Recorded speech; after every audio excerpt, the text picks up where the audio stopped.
அம்மா சமையல். நம்ம இன்றைக்கி வீடியோவில் easy and quick one pot ரெசிபியான சாம்பார் சாதம் எப்படி இன்ஸ்டன்ட் சாம்பார் சாதம் பண்ணுறதுன்னு பார்க்க போகிறோம். அதுக்கு 1 கப்பு அரிசி எடுத்துகிட்டு இருக்கேன். தேவையான அளவு 1/2 கப்பு துவரம்பருப்பு நான் வந்து தண்ணியில் ஊற வச்சுருக்கேன். அந்த தண்ணியை வடிச்சிட்டு எடுத்துக்க போகிறோம். இப்போ எல்லா காயும் நீங்கள் இதுக்கு சேர்த்துக்கலாம். இதுக்கு நான் வந்து கேரட்டு, பீன்ஸு, பூசணிக்காய், அப்புறம் உருளைக்கிழங்கு, சக்கரவள்ளி கிழங்கு, சௌச்சௌ இந்த காயெல்லாம் நான் இன்றைக்கி எடுத்துகிட்டு இருக்கேன். அதை தவிர குடமிளகாய் இங்கே வந்து அடுப்பில் 1 ஸ்பூன் எண்ணெய் விட்டு வதக்கின்றிருக்கேன். இந்த காய் எல்லாத்தையுமே நீங்கள் வந்து லைட்டாக ஒரு 2 மினிட்ஸ் வதக்கி நீங்கள் இந்த சாம்பார் சாதம் பண்ணும்போது நல்ல மணமாகவும் சுவையாகவும் இருக்கும். இப்போ இந்த குடமிளகாய் வதக்கினதுக்கு அடுத்தது அதுலேயே சௌச்சவையும் சேர்த்து வதக்கிக்க போகிறோம்.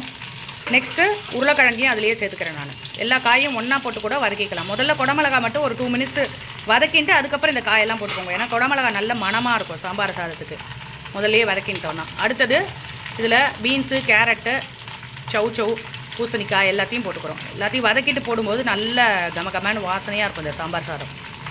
இப்போ ஒரு குக்கரில் நம்ம அலம்பி வச்சோம்ல அதை அரிசி அதை எடுத்துக்க போகிறோம். 1 டம்ளர் அரிசி எடுத்துகிட்டு இருக்கேன். அதை வந்து குக்கரில் சேர்த்துக்க போகிறோம்.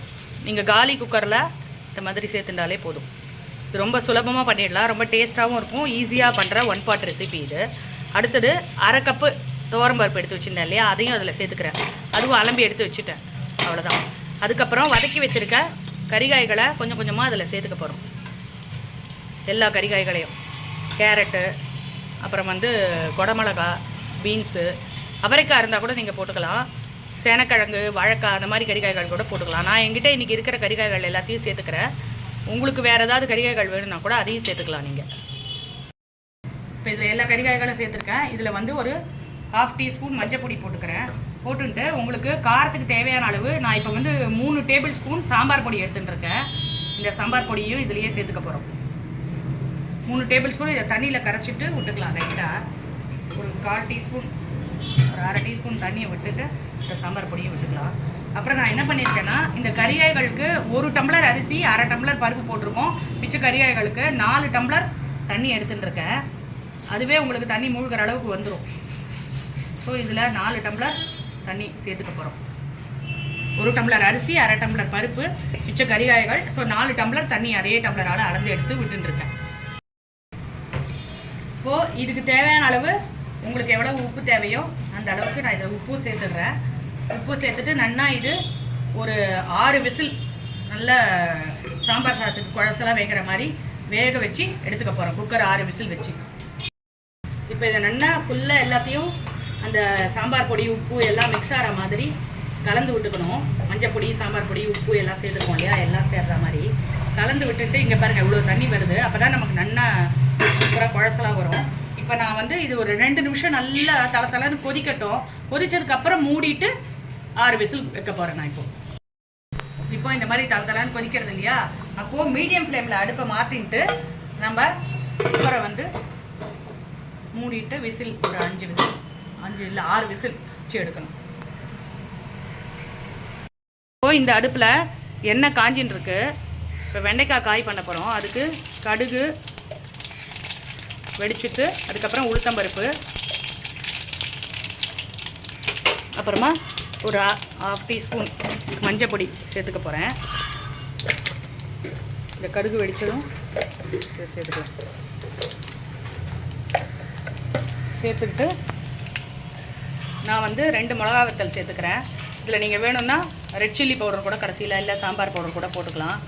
இதை போட்டுட்டு இதுலேயே வந்து வெண்டைக்காவை சேர்த்துக்க போகிறோம். இப்போ இந்த வெண்டைக்காய் ஃப்ரை பண்ண போகிறோம். அதுக்கு நல்லா கலந்து உப்பை போட்டுட்டு கலந்து விட்டுக்கணும்.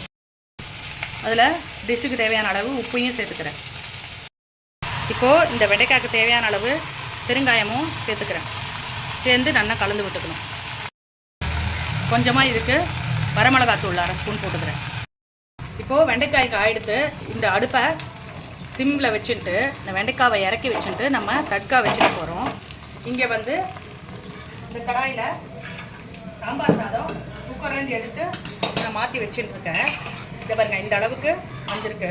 இதில் நம்ம என்ன பண்ண போகிறோன்னா, நான் வந்து தக்காளி போடாதனால எலுமிச்சம்பழ அளவுக்கு புளி வச்சுட்டுருக்கேன் கரைச்சி.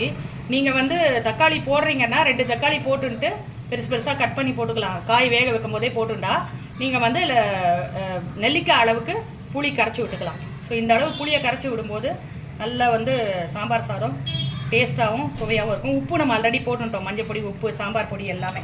இதை போட்டுட்டு நல்லா கலந்து விட்டுக்கணும். இதில் நான் இன்னும் பெருங்காயம் சேர்க்கணும். இந்த புளி தண்ணியோடு சேர்ந்து ஒரு 3 மினிட்ஸ் கொதிக்கட்டும். 3 to 5 மினிட்ஸ் நல்லா கொதிச்சதுக்கப்புறம் இதில் வாசனைக்கு வந்து கொஞ்சம் பெருங்காயத்தூள் சேர்க்குறேன். பெருங்காயத்தூள் சேர்த்துட்டு கலந்து விட்டுக்கிறேன். இது சிம்மிலேயே ஒரு 3 மினிட்ஸ் கொதிக்கட்டும். இங்கே வந்து தட்கால நான் வந்து எண்ணெய் விட்டு கடுகு தாளிச்சுக்க போகிறேன். இப்போது இந்த சாம்பார் சாதத்துக்கு எப்பவுமே வந்து நல்லெண்ணெய் விட்டுக்கோங்க, நல்ல வாசனையாக இருக்கும். நான் வந்து இந்த மாதிரி 2 டேபிள் ஸ்பூன் நல்லெண்ணெய் எடுத்துட்டுருக்கேன். இது நல்லா காஞ்சதும் கடுகு நல்லா வெடிக்கணும். இப்போ எண்ணெய் காஞ்சிடுது நல்லெண்ணெய். இப்போ இதில் வந்து கடுகு போட்டுக்கிறேன். கடுகு வெடிச்சதுக்கப்புறமா இதில் கருவேப்பிலையும் சேர்த்துக்கிட்டேன். சேர்த்துட்டு இந்த பக்கம் சாம்பார் சாதம் நல்லா பாருங்கள் சூப்பராக கொதிச்சு வந்துடுது. இப்போ இது மேலே இந்த தாளிச்சதை சேர்த்துட்டு போகிறேன். இப்போ அடுப்பு ஆஃப் பண்ணிடலாம். ஆஃப் பண்ணிவிட்டு இப்போ இதுக்கு நான் வந்து துண்டுகளாக இந்த மாதிரி கொத்தமல்லி தழை எடுத்து வச்சுருக்கேன். அதையும் இது மேலே சேர்த்து போகிறோம். இந்த இன்ஸ்டன்ட் சாம்பார் சாதம் பண்ணுறது ரொம்ப ரொம்ப சுலபம். அதே மாதிரி உங்களுக்கு எல்லா கறிகாயும் போட்டு பண்ணுறதுனால இது நல்லா வந்து மணமாகவும் சுவையாகவும் எல்லாருக்கும் பிடிக்கும். ஹெல்த்துக்கும் ரொம்ப நல்லது நிறைய கறிகாய்கள் இதில் சேர்க்கறதுனால. அப்புறம் பார்த்தீங்கன்னா இதில் நீங்கள் கடைசியாக 1 டீஸ்பூன் நெய் இதில் வாசனைக்கு விட்டுனீங்கன்னா செம்ம சூப்பராக இருக்கும். ஸோ இந்த மாதிரி நெய்யை விட்டுட்டு லைட்டாக அதை வந்து கலந்து விட்டுக்கணும். ஸோ இந்த மாதிரி கொத்தமல்லி தழையை மேலே தூவும்போது அது கொத்தமல்லி தழை உங்களுக்கு வந்து ஃபைபர் சத்து, நல்லா உடம்புக்கும் நல்லது, நல்லா சூப்பர் டேஸ்ட்டாகவும் இருக்கும் இந்த சாம்பார் சாதம். இப்போ நான் இங்கே வந்து வெள்ளரிக்காவை இந்த மாதிரி சீவி வச்சுருக்கேன், தயிர் பச்சடி பண்ணுறதுக்கு வச்சுருக்கேன். ஸோ இந்த வெள்ளரிக்காய் ரைத்தாக்கு வந்து தாளித்து கொட்டிக்க போகிறோம். இப்போ வந்து 1 டீஸ்பூன் தேங்காய் எண்ணெய் வச்சுட்டுருக்கேன். எப்போவுமே இந்த மாதிரி இதுக்கு தாளித்து கொட்டுறதுக்கு தேங்காய் எண்ணெய் போட்டால் வாசனையாக இருக்கும். அதில் கடுகு, அப்புறம் ஒரு 1/2 டீஸ்பூன் உளுத்தம்பருப்பு லைட்டாக செவக்கணும். செவந்ததுக்கப்புறமா அதில் கருவேப்பிலை நல்லா பிச்சு வச்சுக்கலாம். கருவேப்பிலை 3த்தையும் தாளிச்சுட்டு கடுகு, உளுத்தம்பருப்பு, கருவேப்பிலை அதுலேயே கொஞ்சமாக பெருங்காயம் வாசனைக்கு போட்டுக்கிறோம். போட்டுட்டு இந்த வெள்ளரிக்காய் ரைத்தாக்கு தாளித்து கொட்டின்ட்டு அடுப்பில் இன்னும் கொஞ்சமாக அடுத்தது எண்ணெய் வச்சுக்கலாம். இது வந்து தயிர் சாதத்துக்கு அந்த எண்ணெய் காஞ்சிட்டு இருக்கட்டும். அந்த கேப்பில் இங்கே என்ன பண்ணுவோம், இப்போ பெருங்காயமும் போட்டாச்சு. இப்போ வந்து தயிர் சேர்த்துக்க போகிறோம். வெள்ளரிக்காய் பச்சடிக்கு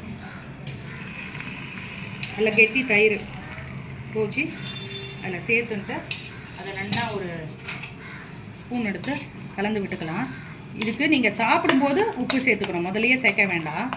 வெள்ளரிக்காய் தயிர் பச்சடிக்கு மட்டும் இப்போ கடுகு, உளுத்தம்பருப்பு, கருவேப்பிலை போட்டேன், பெருங்காயம் போட்டேன், உப்பு மட்டும் கடைசியாக சேர்த்துக்கலாம். இல்லை தயிரை சேர்த்துட்டு வச்சுக்கோங்க. இப்போ அடுத்தது வந்து தயிர் சாதத்துக்கு நான் இங்கே என்ன பண்ணியிருக்கேன், தயிர் சாதம் என்ன குழசலாக 1 டம்ளருக்கு 3.5 டம்ளர் தண்ணி வச்சு தயிர் சாதத்துக்கு சாதம் நல்லா குழசலாக வடித்து வச்சுருக்கேன். இதில் வந்து தேவையான அளவு உப்பு நான் சேர்த்துட்டேன். இப்போ தான் சேர்த்தேன், நான் அதை காட்டலை. அடுத்தது பெருங்காயம் நல்லா தூக்கலாக போட்டுக்கோங்க. உப்பு பெருங்காயம் போட்டாச்சு. இதில் வந்து பால் கொஞ்சம் விட்டுக்கணும். இங்கே வந்து இதை பால் விட்டு பிசையும் போது புளிக்காமல் டேஸ்ட்டாக நல்லாயிருக்கும். நான் ஒரு 1/2 கப்புக்கு பால் சேர்த்துக்கிறேன். இந்த மாதிரி பாலை கலந்துட்டு நல்லா இந்த குழிக்கரண்டியால் நல்லா மசிச்சு இந்த மாதிரி பிசைஞ்சிக்கோங்க 2-3 மினிட்ஸ். அப்போ என்ன ஆகும், இது நல்ல குழசலாக என்ன வரும் தயிர் சாதம். இப்போ தயிர் சாதத்துக்கு பால் விட்டுண்டாச்சு. அப்புறம் இதில் ஒரே 1 கரண்டி இல்லை 1.5 கரண்டி தயிர் விட்டுண்டா போதும். தயிரும் சேர்த்துட்டு நல்லா கலந்து விட்டுக்கலாம். பால் 1/2 கப்பு விட்டுக்கோங்க, அப்போ தான் நல்லா குடிக்காமல் டேஸ்ட்டாக வரும் தயிர் சாதம். இப்போ இதை எடுத்து இங்கே எண்ணெய் காஞ்சிடுது. அதில் வந்து தயிர் சாதத்துக்கு தாளிச்சுக்க போகிறோம். கடுகு, உளுத்தம்பருப்பு 1/2 டீஸ்பூன். நீங்கள் வந்து இதுக்கு ஊறுகாய் மிளகாய் இருந்தால் கூட தாளிச்சுக்கலாம். கடுகு, உளுத்தம்பருப்பு, கருவேப்பிலை, உளுத்தம்பருப்பு லைட்டாக செவந்ததுக்கப்புறம் கருவேப்பிலை போடணும். அப்புறம் இஞ்சி, பச்சை மிளகாய் துண்டாக கட் பண்ணி வச்சுருக்கேன், ஸோ பச்சை மிளகா, இஞ்சி எல்லாத்தையும் லைட்டாக வதக்கிட்டு அதையும் சேர்த்துக்க போகிறோம். அவ்வளோதான், அடுப்பு ஆஃப் பண்ணிடலாம். இப்போ இதையும் சேர்த்துக்கணும் தயிர் சாதத்துக்கு. இதில் நீங்கள் வந்து ஊறுகாய் மிளகா சைடில் தொட்டுண்டும் சாப்பிட்லாம், இல்லை முதலையே வறுத்து வச்சுட்டு இதுலேயே மிக்ஸ் பண்ணியும் சாப்பிட்டுக்கலாம். பெருங்காயம் போட்டாச்சு, உப்பும் போட்டுட்டேன். இதில் வந்து மேலாக கொஞ்சமாக கொத்தமல்லி தழை தூவிக்கிறேன் தயிர் சாதத்துக்கு. அதுவும் போட்டு சாப்பிடும்போது தயிர் சாதம் நல்லா டேஸ்ட்டாக நல்லாயிருக்கும். இந்த தயிர் பச்சடியிலையும் கொஞ்சமாக கொத்தமல்லி தூவிக்கலாம், நல்லாயிருக்கும் டேஸ்ட்டாக. எண்ணெய் வச்சுருக்கேன், எண்ணெய் காஞ்சிடுது. இப்போ நம்ம வந்து அப்பளம் பொரிச்சு எடுத்துக்க போகிறோம். இந்த சாம்பார் சாதத்துக்கு அப்பளமும் தொட்டுன்னு சாப்பிட்டா பிரமாதமாக இருக்கும். அவ்வளோதான், சூப்பரான இந்த இன்ஸ்டன்ட் சாம்பார் சாதம் ரெடி ஆகிடுது. இதுக்கு வந்து அப்பளம், அப்புறம் வெள்ளரிக்காய் தயிர் பச்சடி, தயிர் சாதம், வெண்டைக்காய் காய் பண்ணியிருக்கோம். இந்த வீடியோ உங்களுக்கு பிடிச்சிருந்தா இதுக்கு ஒரு லைக்ஸ் கொடுங்க, உங்கள் ஃப்ரெண்ட்ஸ் அண்ட் ஃபேமிலிஸ்க்கு ஷேர் பண்ணுங்கள். இந்த அரோமா சமையல் சேனலை சப்ஸ்கிரைப் பண்ணுங்கள். தேங்க்யூ.